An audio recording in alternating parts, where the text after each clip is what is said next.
श्री राम शरणम मम. Manas Manthan Kinkar Chintan. Discourses by Maharaj Sri Ram Kinkarji Upadhyay. Message 7. Title: God only removes shortcomings and not those who owns them. Maharaj Sri Ram Kinkarji says that Sri Ram's mission is never to fight a war against anyone or to destroy anyone, but his only intentions are always that a human being must be awakened enough to remove their own shortcomings.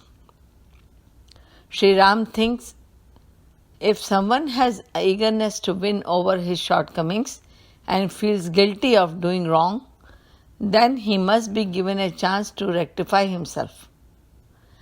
This is the prime reason Sri Ram sends his two messengers, Sri Hanumanji and Angadji, to Lanka prior to the war so that Ravan can utilize the chances of peacemaking and change himself rather than going to war.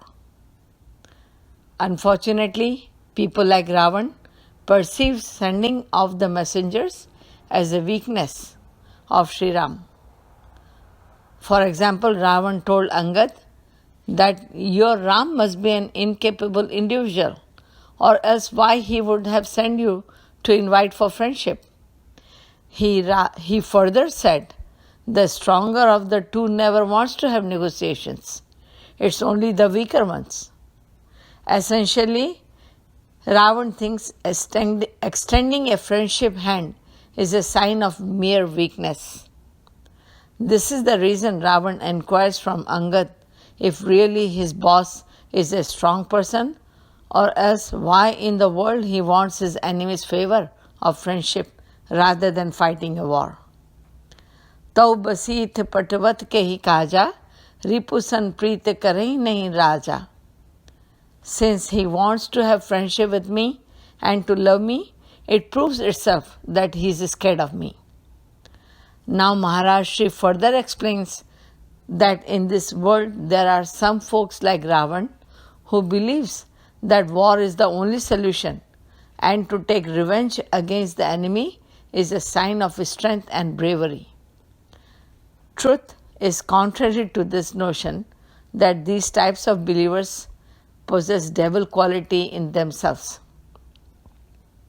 Prior to his departure, Angad asked Sri Ram as to what he should be conveying to Ravan.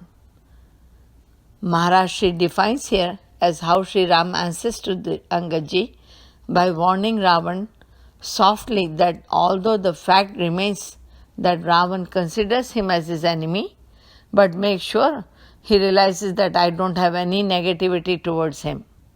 Sri Ramji's objective is to never show his powers or to win over him. Besides accomplishing his purpose, Sri Ram wishes that Ravan should be self-realized and change his thinking process by which he can be liberated. Kaj hamar tasu hit hoi, ripusan karehu bat kahi soi. Sri Raghavendra always wishes that one must develop his own desire to bring a change in himself. Instead of being egoistic of their shortcomings, one must be guilty and embarrassed of their mental makeup.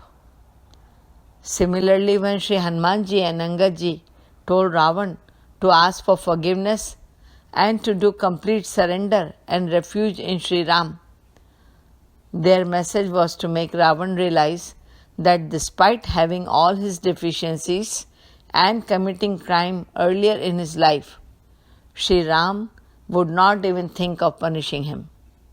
They both assured Ravan that Sri Ram stands only for the well-being of everyone and he will forgive Ravan as well.